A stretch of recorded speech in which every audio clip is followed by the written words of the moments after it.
ಬಿಸಿ ಬಿಸಿಯಾದ ಸಾಬುದಾನಿ ಉಪ್ಪಿಟ್ಟು ಮಾಡುವುದು ಹೇಗೆ ನೋಡೋಣ ಬನ್ನಿ. ಪಾತ್ರೆಯಲ್ಲಿ 2 ರಿಂದ 3 ಟೀ ಸ್ಪೂನ್ ಆಯಿಲ್ ಹಾಕೊಳ್ಳೋಣ. ಸಾಸಿವೆ ಹಾಕೊಳ್ಳೋಣ. ಸಾಸಿವೆ ಚೆನ್ನಾಗಿ ಎಣ್ಣೆ ಕಾಯ್ದಿರ್ತಲ್ಲ ಚಟ್ಪಟ್ ಅನ್ಬೇಕ. ಜೀರಿಗೆ ಹಾಕೊಳ್ಳೋಣ. 2 ಎಸಳು ಕರಿಬೇವು ಹಾಕೊಳ್ಳೋಣ. ಈರುಳ್ಳಿ ಹಾಕೊಳ್ಳೋಣ. 1 ಟೀ ಸ್ಪೂನಷ್ಟು ಉದ್ದಿನಬೇಳೆ ಹಾಕೊಳ್ಳೋಣ. ಚೆನ್ನಾಗಿ ಬರುತ್ತೆ ತಿನ್ನುವಾಗ ಬಾಯಲ್ಲಿ. ಟೊಮೊಟೊ ಹಾಕೊಳ್ಳೋಣ. 2 ರಿಂದ 3 ಮೆಣಸಿನ್ಕಾಯಿ ಹಾಕೊಂಡ್ಬಿಡೋಣ ಕಟ್ ಮಾಡಿದ್ದ.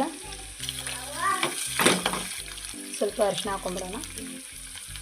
ನೋಡಿ ಗೈಸ್, ಆಲ್ರೆಡಿ ನೈಟು ನೆನೆಸಿಟ್ಕೊಂಡ್ಬಿಟ್ಟಿದ್ದೆ ನಾವು ಸಾಬುದಾನಿ. ಒಂದು ಅರ್ಧ ಪೀಸು ಆಲೂಗಡ್ಡೆನೂ ಇದರೊಳಗೆ ತುರ್ಕೊಂಡ್ಬಿಡೋಣ. ಆಲ್ರೆಡಿ ಎಲ್ಲ ಆಲೂಗಡ್ಡೆ ಮೇಗಿನ ಸೊಪ್ಪೆ ತೆಗೆದು ಈಗ ಚೆನ್ನಾಗಿ ತುರ್ಕೊಂಡು ನೋಡಿ ಅದರೊಳಗೆ ಮಿಕ್ಸ್ ಮಾಡಬೇಕು. ಚೆನ್ನಾಗಿ ಫ್ರೈ ಆಗಬೇಕು ಎಣ್ಣೆ ಒಳಗೆ. ಅಲ್ಲಿವರೆಗೂ ಫ್ರೈ ಮಾಡ್ತಾಯಿರಿ. ಮಂದ ಉರಿಯಲ್ಲಿ ಇದು ಚೆನ್ನಾಗಿ ಫ್ರೈ ಮಾಡಬೇಕು, ಯಾಕಂದರೆ ಚೆನ್ನಾಗಿ ಇದು ಬೇಯಬೇಕು.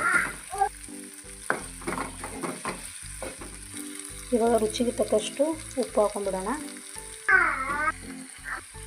1 ಸ್ಪೂನಷ್ಟು ಹುಣಸೆ ಹಣ್ಣಿನ ರಸ ಹಾಕಿಬಿಡೋಣ.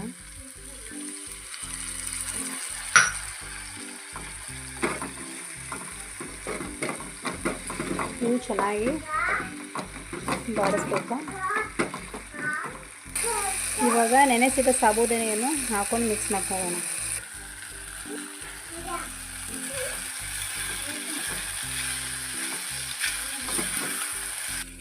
ನೋಡಿ ಗೈಸ್, ಇದು ಚೆನ್ನಾಗಿ ಬಂದಿದೆ. ನೋಡಿ ಗೈಸ್, ಇದ್ರ ಮೇಲೆ ಸ್ವಲ್ಪ ಚೂರು ಶೇಂಗಾ ಪೌಡರನ್ನು ಉದುರ್ಸ್ಕೊಂಡ್ಬಿಡೋಣ.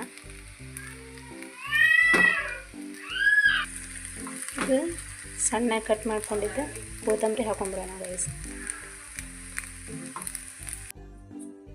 ನೋಡಿ ಗೈಸ್, ಹೇಗೆ ಬಂದಿದೆ. Ready to eat. ನೀವು ಮನೆಯಲ್ಲಿ ಮಾಡ್ಕೊಳ್ಳಿ. ಹೇಗೆ ಬಂದಿದೆ ಅಂತ ಕಮೆಂಟ್ ಮೂಲಕ ಹೇಳಿ. ಈ ವಿಡಿಯೋ ಇಷ್ಟ ಆದರೆ ಲೈಕ್ ಮಾಡಿ, ಕಮೆಂಟ್ ಮಾಡಿ, ಶೇರ್ ಮಾಡಿ. Thank you guys. ನಮಸ್ತೆ ಕ್ರಿಯೇಟಿವ್ ಮಾಯಕ ಯೂಟ್ಯೂಬ್ ಚಾನಲ್ನ ಸಬ್ಸ್ಕ್ರೈಬರ್ ಆಗಿ. Bye guys.